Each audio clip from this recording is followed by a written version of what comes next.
Hi, I'm Edwin Rutsch, Director of the Center for Building a Culture of Empathy, and this is our dialogues on how to build a culture of empathy. And I'm here with Helen Riess. Thanks, Helen, for joining me for this discussion. It's a pleasure. Yeah, so let me introduce you. You're a medical doctor and a psychiatrist and associate clinical professor of psychiatry at Harvard Medical School, and director of the Empathy and Relational Science program at Massachusetts General. And see here it says the program is to enhance empathy and interpersonal relationships in healthcare. And you're also Chief Technology Officer of Empathise, which offers scientifically based empathy training programs to optimize interpersonal engagement. And you're also the founder of that. And you're the author of this book, which is what we want to talk about. So welcome. And is there anything else by way of introduction that you'd like to add about yourself? I'd like to thank you for having this conversation with me today. The Empathy Effect book just launched a couple of weeks ago. And so I'm excited to talk about it and fill you in on what we've been doing. Well, great. I'm excited to talk with you because we've talked over the years and you've been working in this area for quite a while. And so we want to talk about the book and I thought we could maybe start with your background, because you start with the introduction of the book about your family story. And it's about being ethnic German, I guess, in Europe, and just wondering what your story was, because I have a similar background, so I was very interested in hearing what your background is there. Yeah, so, it really was in the process of writing this book that I realized that my passion for creating a empathic and compassionate environment in the healthcare setting really had much deeper roots in my family history. In my current day job as a psychiatrist, I was getting alarmed that so many patients were feeling that their doctors didn't have time for them, and they were seeking advice but felt often brushed off and treated more like a number. And as this trend was continuing, I realized that I was getting really upset that the healers were inadvertently harming the patients because they were so distracted and pulled apart by other demands, like the computer in the room and so many competing demands that made taking care of patients really difficult. And as I wrote the book, I realized that this sense of injustice or things just not, being fair or right really did come from, a feeling of living in a family where my parents immigrated to the United States after a very, very difficult World War II experience. As you mentioned, they were ethnic Germans living in Yugoslavia, where their ancestors had migrated in the 1800s. And at the time, there were several German communities in Yugoslavia that were living peacefully, and were mostly farmers, and then some merchants and people in other industries. Around the time of World War II, the dictator Tito invaded Yugoslavia and did what was called an ethnic cleansing of the German-speaking people. And this is a little known fact of history. About 650,000 Germans were exterminated and killed. And my father's family was a really tragic story because he actually was from a rather privileged family. His family had been there for, generations and had done very well.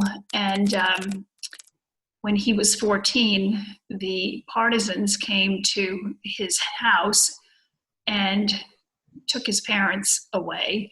And then he learned, and he and his sisters learned, that they had been taken to a school.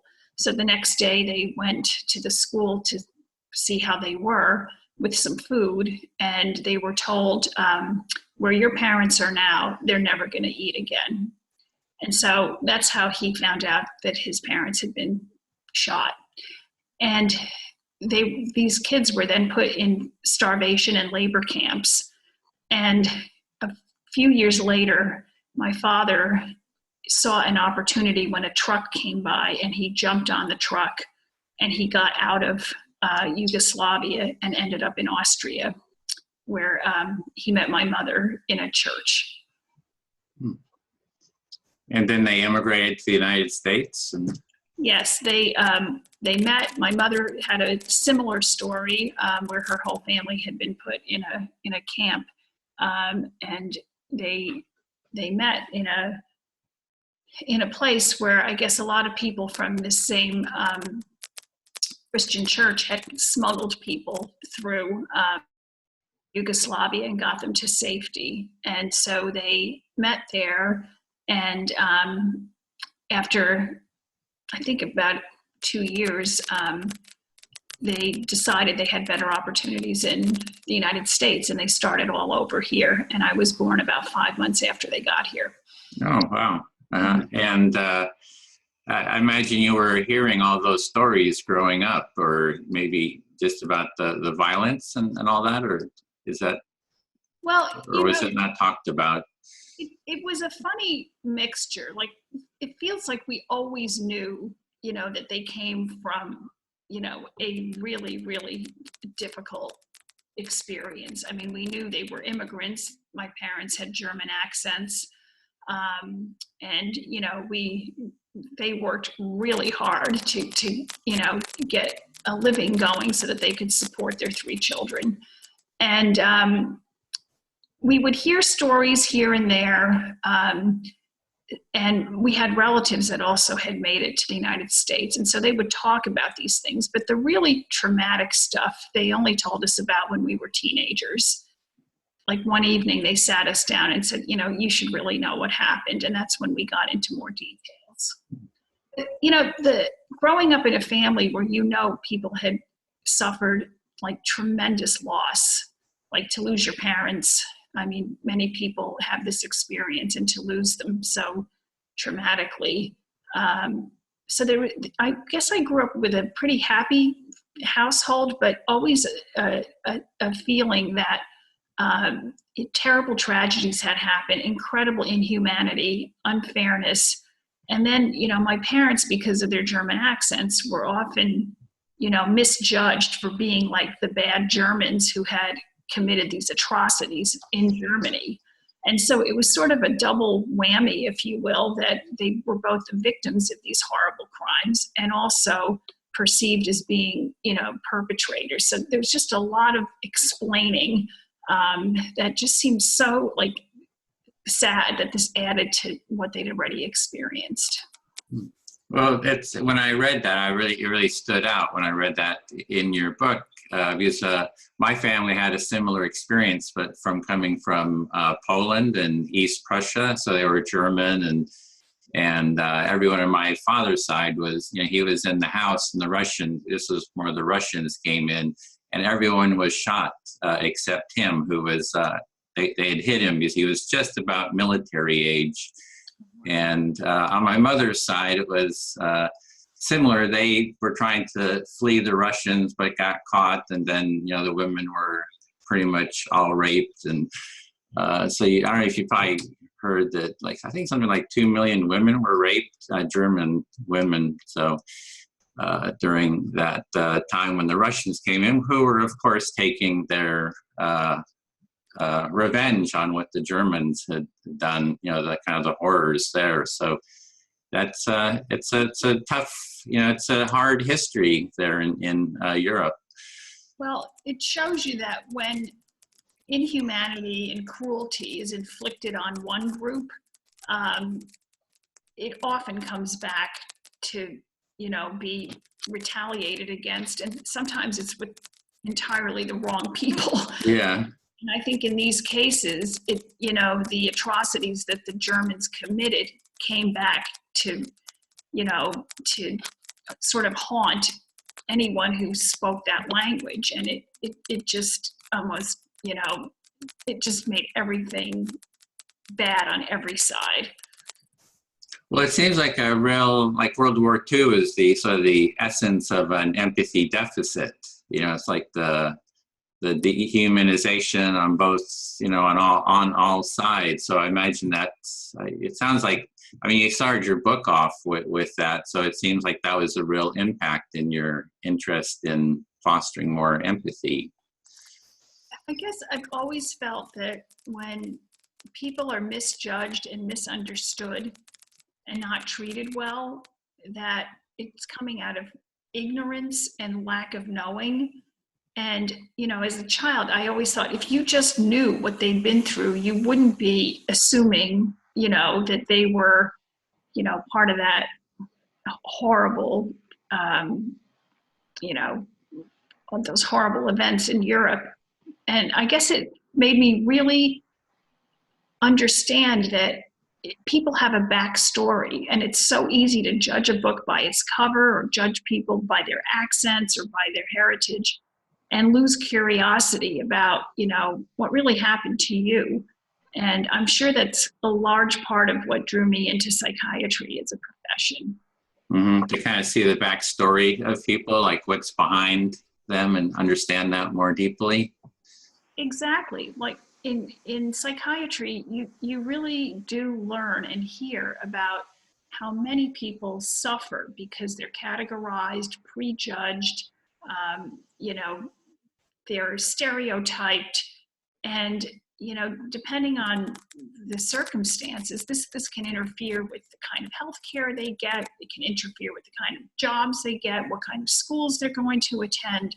And this prejudging and in-grouping and out-grouping that we do, and we're seeing so much of that right now in our country, is it's like a toxic environment for humanity, not to thrive.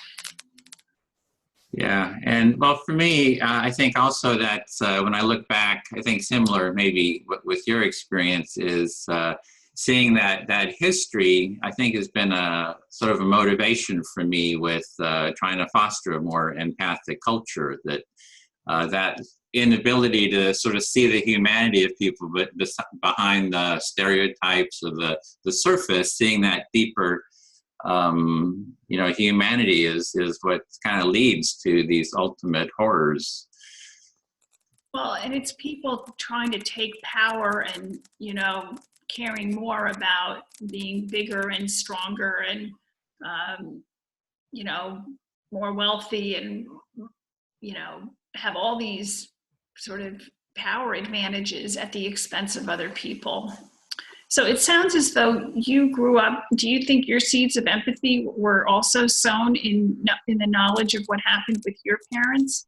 I think so. I think that's sort of the point I was trying to make is I look back on, what it is that sort of influenced me, and sort of the grounding in it is just seeing this polarization that happened, in Europe. And, that was just World War II. There was World War I, and there was all kinds of family members were killed in World War I as well.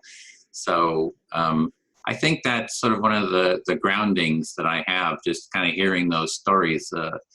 My father was in a Russian concentration camp as well, it's like your father was in Tito's. So it's just hearing those stories, the sort of the inhumanity. So I guess I was kind of wondering if that was sort of your, background as well. If that, just seeing that inhumanity that can happen is like, it's pretty important to have, empathy and empathic society, because you don't have that, it can really lead to all kinds of horrors. And we see those horrors all over the world right now, too, in so many different countries.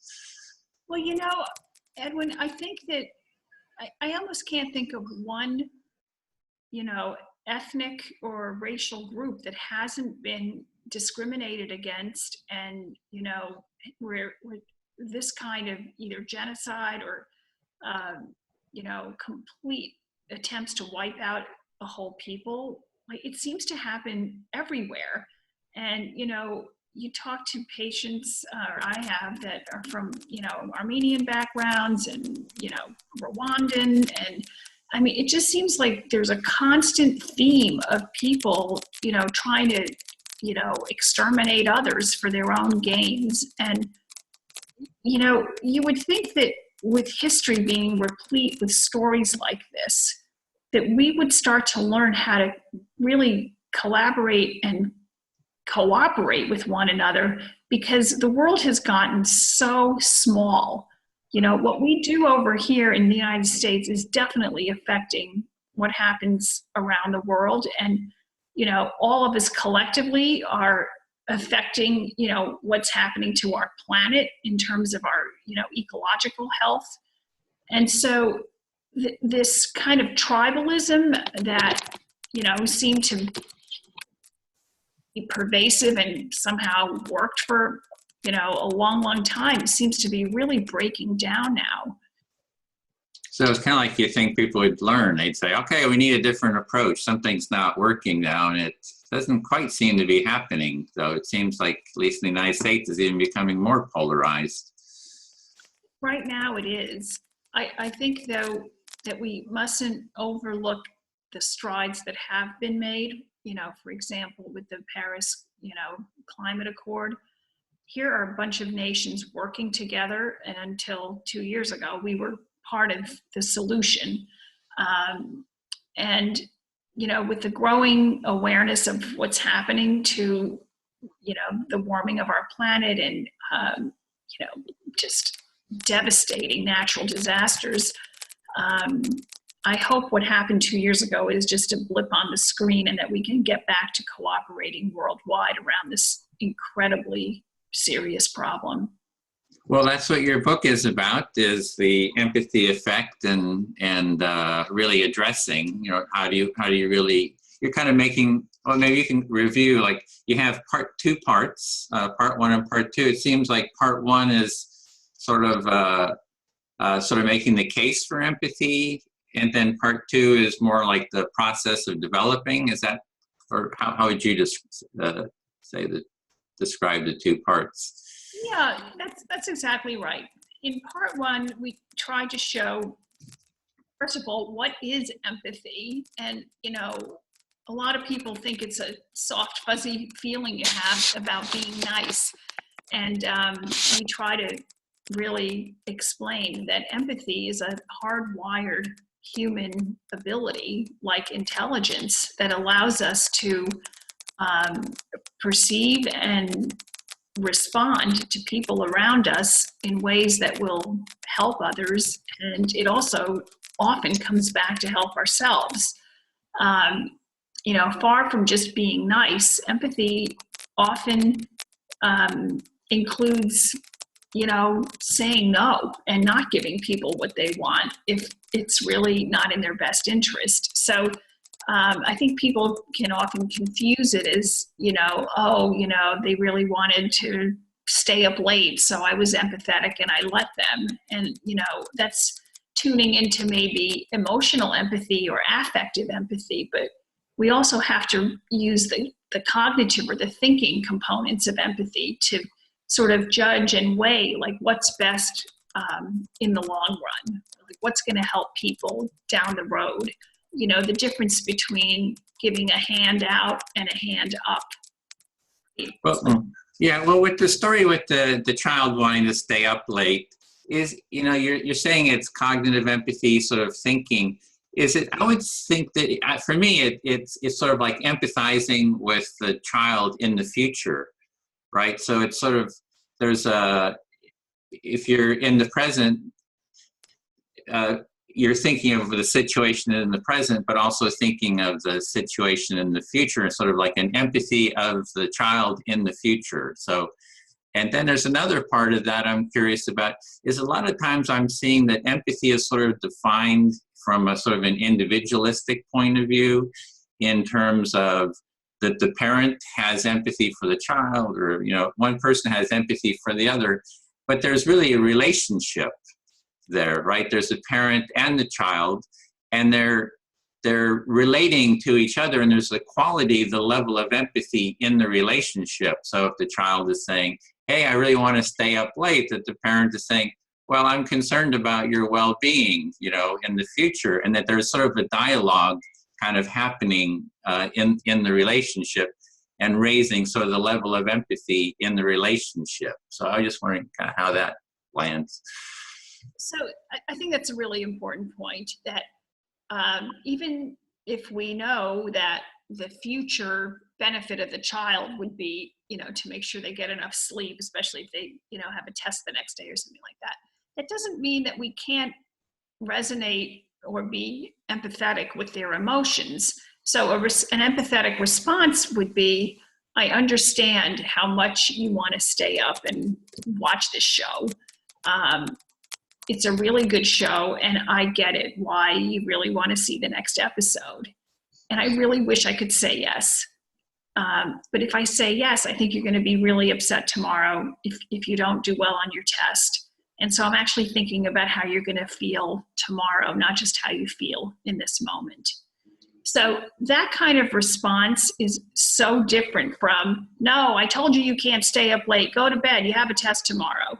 So that just tells a child that, you know, that you don't really care about how they feel about what they want, but it's more like you're trying to just manage them. Whereas with empathy, when they feel understood, they might say, you know, they might still cry, they might still be upset, but they will understand your reasoning. And usually they're not as angry. Just like if you don't let kids stay out, you know, past a curfew or, you know, some other restrictions, if they understand the reasoning, and they may not understand it, you know, when they're teenagers, but they'll understand it better when they're a little bit older.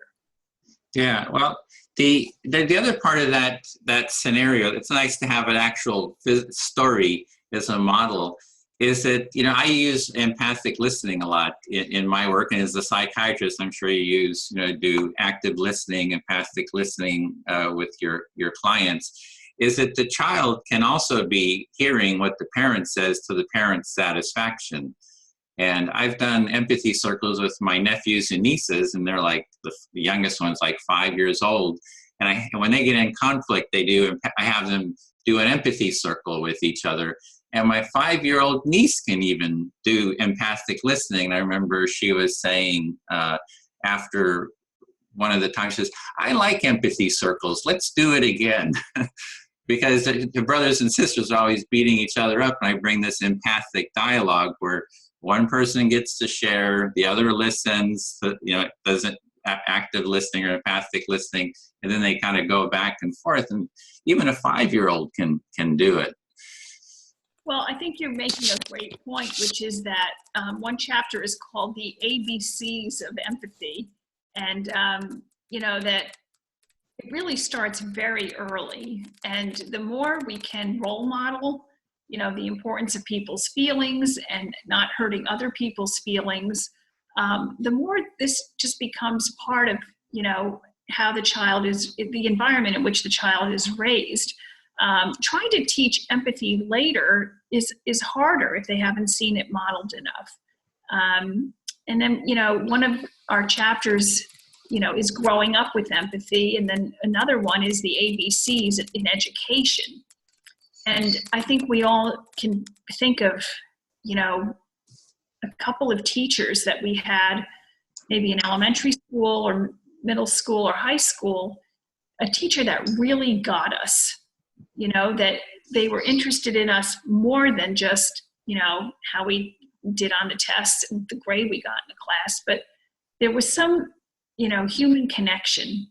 And I think teachers can open up a world of curiosity and a love of learning if they can connect, you know, by knowing the students in the class with, you know, maybe 5 things about them that makes them just much more real and much more 3-dimensional. Well, there's in the introduction, you're giving an overview of the book. You say, I hope to demonstrate how showing greater empathy towards your fellow human beings can enhance your own life and society as a whole. And then you go through that. You say empathy for parents, you know, how that can be beneficial. I mean, how empathy is important for that. Empathy in teachers, you know, and their students, how it contributes to that. And you mentioned empathy in business, and then empathy with politicians, and empathy in the arts. So it's really very wide encompassing, kind of all of, you know, quite a large part of society. So it was really nice. It's a nice summation right there in terms of what the book is about. So it's really, the book is really about sort of a wide overview of all the different areas how empathy can be beneficial. Exactly. One of the reasons that the book took the form that it has, which is, you know, it's not just for healthcare, even though that's where my research has been, is that in my company, Empathetics, we get calls from all over the map. You know, can you teach teachers how to be more empathetic? Can you do parenting classes? Can you, you know, create something for leaders and for business people? And because I realized that the skills that I developed are applicable to so many areas, I attempted to show how greater empathy, curiosity about others, you know, tuning in emotionally, and also not forgetting the cognitive piece, so that we don't just go down emotional quicksand with people, but we also, you know, can think about the long-term ways to help them. That this book is really meant for everybody. Mm-hmm. Yeah, that's the sense I get. It's really useful for everyone. Maybe we can actually just go through the chapters real quick. In part 1, you talk about shared mind intelligence. Do you want to just give a few sentences about what that chapter is about? So the shared mind intelligence concept comes from actual neuroscience studies that show that whether we are experiencing pain or someone we know is experiencing pain, the same brain centers actually get activated for self-pain and other pain. And so that there's an overlapping of experience between what's going on in you and what I'm actually feeling. You know, an example is like if you had a stapler and you were trying to staple some papers together and you accidentally stapled your index finger, even though I'm not even in the room with you, I would probably flinch if I saw that. And that's because my pain centers get activated when you are experiencing pain. So this is a shared mind experience. And the same thing is true when someone is emotionally sad or happy or anxious, that we have a resonance with other people's experiences that is a direct clue into what they're feeling and maybe how we can help. Mm-hmm. So that's the biological foundations of empathy, that it's not just sort of pie in the sky, kumbaya. There's actually biological stuff that's happening by mirror neurons and you know, chemistry that we connect through. So the second part, you had how empathy works. You had 2 sub areas, emotional empathy and cognitive empathy. Kind of go into the sort of the more like the definition of it. Do you want me to? Yeah, if you just say a few words about the chapter, we can go through each chapter and just give a little bit of an outline of what viewers can expect. So the difference between emotional empathy is that when when we're with somebody who is suffering or in pain or sad, as I said, our own emotional centers get activated. And so we have a shared feeling.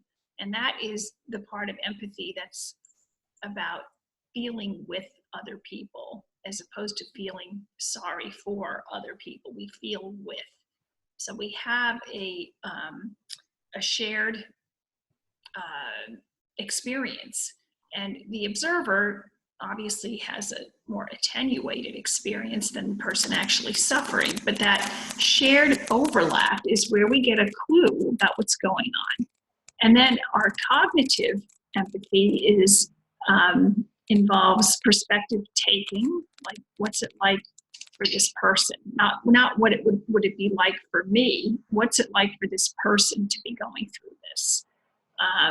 So, you know, an example would be, say somebody's child is very sick and has to stay home, and the same family's, you know, mother with Alzheimer's just moved in. And so, and this is, you know, someone I know, and the father lost the job. So like, that's a much different experience of having a sick child at home than if everybody's doing well and there's not more, you know, more people to take care of. So the perspective taking is seeing the world through the person's eyes. And, you know, theory of mind, which is another cognitive ability humans have, is the ability to imagine the emotions of other people, their desires, their intentions, their needs. And so we have both these emotional resonances, but we also need to use our brains to kind of imagine what's the bigger picture. And perspective getting is like being curious enough to ask people, tell me what this is like for you. Well, what is it? You know, the empathy, that the definition and so the meanings, it can be sort of a bit of there's a lot of different ways the words are used. They're used, the same word is used differently in different areas, so it can be a bit confusing. Yeah. What do you call the part where that I take on the role of someone, like sort of like an actor does, where they take on the role of someone, like the person you're talking about, you know, that in their family, you take on the role of being them, and then you speak from what arises in you, from your own feelings that arise, just as an actor would. I mean, I call that imaginative empathy, but what do you call it? What would you call that? Well, I think imaginative empathy is a nice term. I think some people would call that projective, where you're projecting yourself into the character of another person so that you temporarily kind of become that character.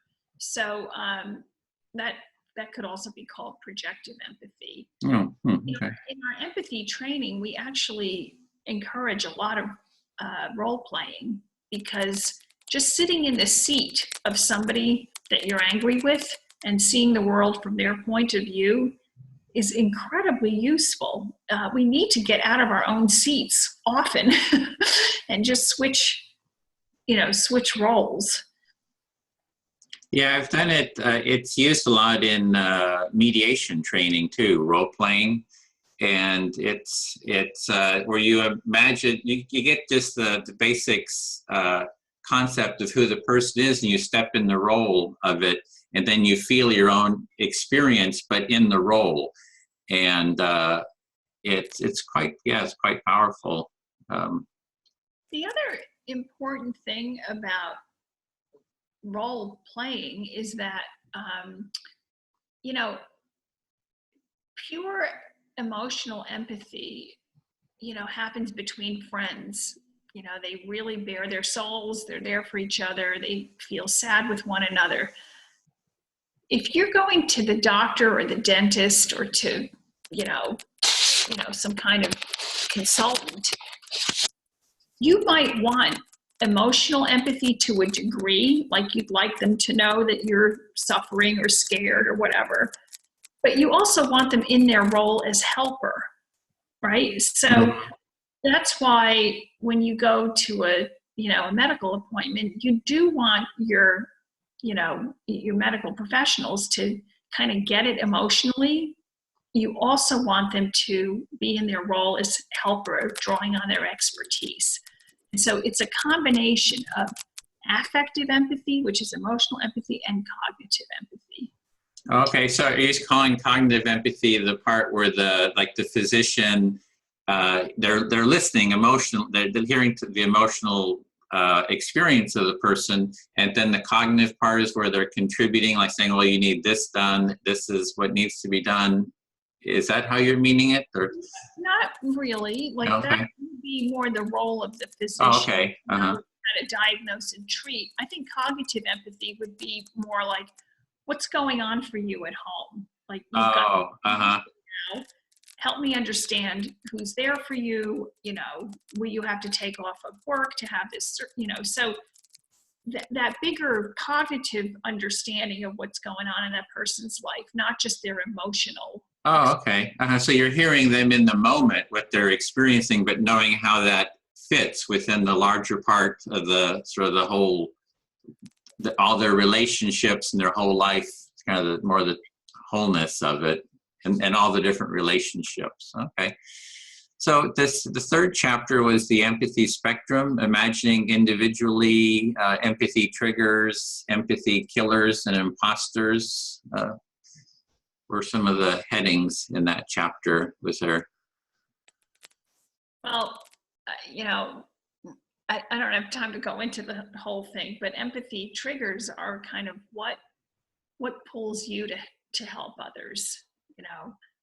Empathy imposters are, you know, this is also a form of projective empathy, when someone tells you, like, this really terrible thing happened, and then instead of listening, you associate to some similar terrible thing that's happened in your life, and you start talking all about your experience. So we call that an empathy imposter, because you're really just talking about, like, venting about your own experience, and you're not really listening to the other. The other imposter is what I call misguided empathy. And that is, you know, when we're, you know, so caught up in, like, keeping a child from crying or having someone upset with us that we'll do anything to make this situation better, even if it's really not, you know, in the best interest to, you know, to deal only with the feelings, but also sort of deal with the big picture, as we just talked about.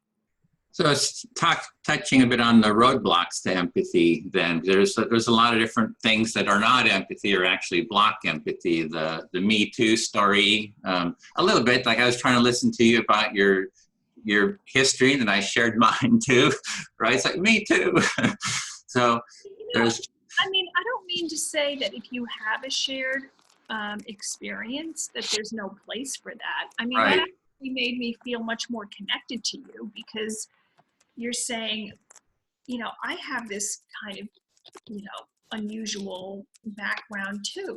And I think it's very interesting that here are two people that spend a lot of time thinking about and researching empathy, that we have kind of these horrible stories that happen to our first degree relatives. And, you know, you just think about how that stands for all the horrible stories that people all over the world are experiencing. And, you know, how do we come together as a shared humanity to kind of say, like, when is enough enough? Yeah, there's the listening to someone when they have something really burning, that's something they really need to be heard, to fully hear them and stay present with them. But then you want to share your own story too, and it should be a mutual dialogue. So I think it's the first step, is just really hearing, if they're in need of being deeply heard. I think that's the part of really staying with someone. Well, I think that's the art of empathy. So, yeah. You know, I think, so just what you did, oh, I have this in my history too, like, that actually was an important connector. That didn't make me feel like you're there talking about yourself, because you touched on it, and then you listened, and then we came back. And, you know, I think this is why empathy comes much more easily to people who are like us, people who have suffered like us. Mm-hmm. First-hand experience of it. It's more challenged when people are not like us, but if they share the same experience, maybe it doesn't matter if they're a different ethnicity, religion, race, whatever. A shared suffering can really, understanding that about another person can really bring people together as well. Yeah, I think there's an empathy where you can, even if you don't have the shared experience, you can still sort of get what's happening, but somehow that shared experience can make it deeper. I've heard of studies that, yeah, it's easier, that if you see ballet that you have the experience, but someone who has done ballet, that they see it, they have like a deeper sense of what's happening. So if you've had the experience yourself, that you just have that deeper, you know, visceral experience of what's actually happening. So. Well, you probably have more of those mirror mechanisms going Yeah. on. Mm-hmm. What it takes to make a movement or to spin around a certain way. Like your whole brain is way more involved. Well, let's see. I was one thing, like in chapter 3, I did, you mentioned Tanya Singer studies twice. And I had a question about that in the sense that there's been recent articles about Tanya Singer and that, I don't know if you've read those about her, like being bullying. She's like an empathy, you know, expert in Germany, empathy, compassion, but then just, they just let her, I guess, let her go, or I don't know what the word is for that, from her department because of bullying. So what did you, just quickly, what do you think of that? Well, you know, I'm far away from that whole whatever's went on over there. So I can't comment. But I guess the one thing I do know is that that might be an example where, even though you're studying the topic, if there's tremendous pressure, you know, like research grants and productivity, and that may lead to burnout. Like even people who study empathy can be, you know, like victims of burnout, and it could bring out aspects of their behavior that under other circumstances may never have happened. So I'm, you know, I'm not quick to judge. I mean, if harm is done, then, you know, that people need to be accountable for what they do. But I also think it's an example that anyone, anyone's empathy can fluctuate, even when it's the, you know, the topic at hand, and that we all have to make sure that, you know, people are getting the support and realistic expectations on what they can do. Well, my partner always says, Edwin, you're studying empathy, but you're the most unempathic person. So it's always your partner who kind of reminds you of that, you know. So I think that's kind of funny. Well, so, my children use that. Do they? Like when I'm saying something they don't like, I thought you were the empathy expert. Right. So, you know. I'm not the only one. We're all human. Yeah. And I think people can also use that as a bit of a, you know, like a, I don't know. Cudgel. Yeah. Yeah, exactly. So the one thing I would have liked to have seen with Tanya Singer is maybe an empathy circle where they could have modeled empathic listening to kind of work out an issue. Would have been kind of the, which is what we try to do with the politics, right? We try to bring people together to have an empathy circle to whatever the issue is, that people can talk it out, and that it's really through the mutual empathy and dialogue that all that can be, that the issues can be healed.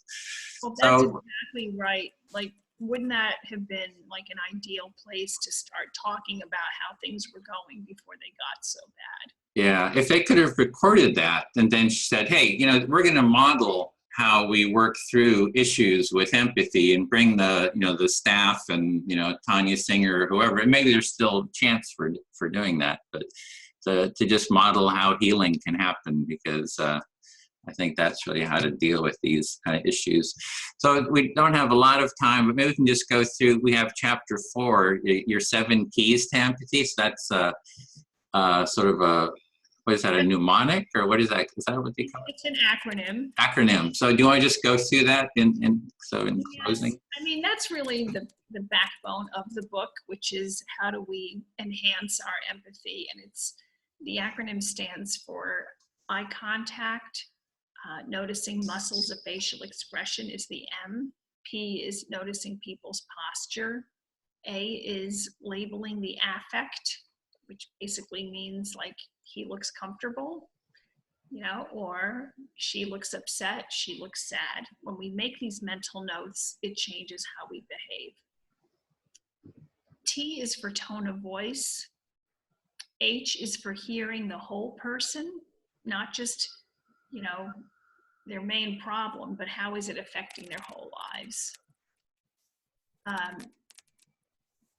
And Y is your response. And that is really like sort of using some introspection to see how is your body feeling around this person. If it's feeling good, chances are it's feeling good for the other person. But if you're feeling irritated or upset or annoyed, don't just think about your own annoyance. Maybe think about, could I have been annoying that person? Because sometimes we're really responding to somebody else's annoyance because of something that we did. Not always, but it's worth thinking about if an interaction doesn't feel quite right. When you say response, is that part of like the interaction? So let's say if two people are in conflict and they use empathy to hear each other, and then there's a point where people sort of connect, there's a sense of mutual understanding, and then you take action together. So you see that in conflict mediation. It can be a simple conflict like, the neighbor's, tree is hanging over your backyard or something, and you're irritated, but you have a dialogue, community mediation about it. And then you say, okay, I understand why why everything's important to you, and this mutual understanding. And then there's sort of this negotiation that happens where people sort of negotiate a solution to something. Is that part of the response, that sort of that mutual, negotiation that happens in a relationship? I think, what I mean by that response is your physiologic response. Oh, okay. Because, in my research, we focused a lot on physiologic synchrony and asynchrony with interactions. But I think what you're saying is you have to get to a point of mutual curiosity and listening. And until, both parties are ready to discuss the impact of the tree without one party being so irate that they're not in a place to listen, you really can't get anything done. So your response would be, got to let this settle before we can have a meaningful conversation. And that's just good advice in any kind of argument or conflict. Like when people's responses are like hyper arousal, fight or flight, nothing productive is going to take place. So you have to wait until that settles down and then approach it, in a more rational manner. Oh, you mentioned fight or flight. The fight or flight, I've seen there's the three responses to fear. I've seen empathy as a response to fear that you don't hear about. It's like the response to fear is fight, flight, or freeze.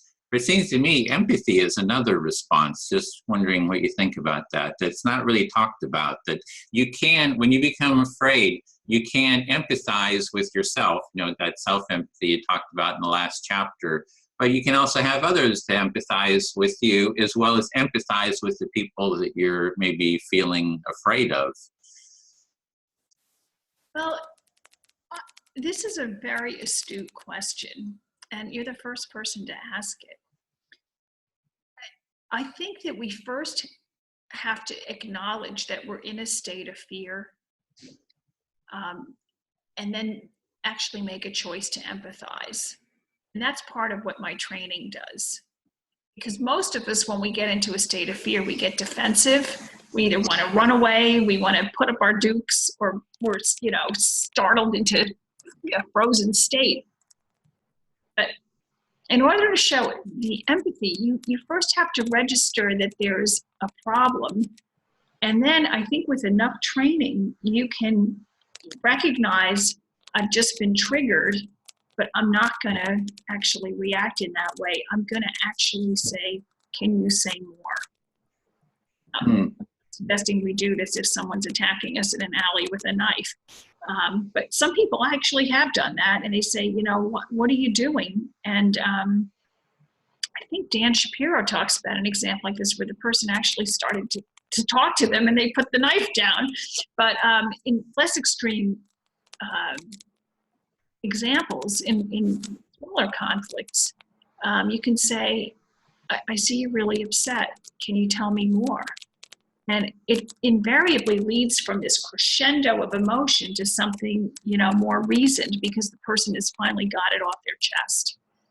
Sounds like that's something you've been really aware of too, is that fear, that quality of fear and how to address that. So exactly. It's not, and your book is sort of about that, maybe. Yes, we have techniques in the book, and people will learn them when they dive in there, because we're not going to be able to get to everything today. I know we can't. We got to end it right now. So that's it, The Empathy Effect, and it's a wonderful book and highly recommend it. So thank you for taking the time for this, and hope we can connect in the future too. It'd be a pleasure. Thanks for having me. Bye-bye.